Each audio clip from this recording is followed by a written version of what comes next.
এমন করেন কেন? আমি ব্রেক করছি তো, তারপর হাত দিল কেন? আপনি গাড়ি খুব দেখছেন, আপনি গাড়ি ঠিক করে বলছেন না? আমি ব্রেক করতেছি, গাড়ি আপনি গাড়ি অপারেট কেন?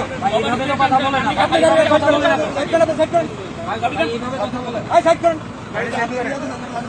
আমি ব্রেক করছি, আমি ব্রেক না করলাম না খাবার। গাড়ি সাইড